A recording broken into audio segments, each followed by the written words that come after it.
Welcome to my YouTube channel bat repair Adda. तो दोस्तों finally ये ग्रेन्स इनसाइड ग्रेन्स रिपेयर की जा रही है, जैसे कि आप देख सकते हो।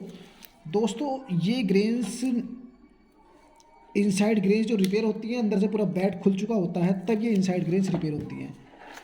तो दोस्तों फाइनली इस बैट के अंदर टोटली इनसाइड ग्रेन्स रिपेयर होनी है। काफ़ी क्रिटिकल सिचुएशन है इस बैट की। तो दोस्तों इस पूरी बैट की ग्रेन्स को फिक्स कर दिया जाएगा। दोस्तों अगर किसी का कोई ऐसा बैट है जिसमें स्टॉक ना आ रहा हो, खेलने में मज़ा ना आ रहा हो, तो कांटेक्ट कर सकते हैं सीधा मुझसे। ऑन स्क्रीन मेरा मोबाइल नंबर मिलेगा, सीधा कॉल या व्हाट्सअप कर सकते हैं। दोस्तों वीडियो अच्छी लगे तो लाइक और शेयर कीजिए। Thank you for watching my video. जय हिंद, जय भारत दोस्तों।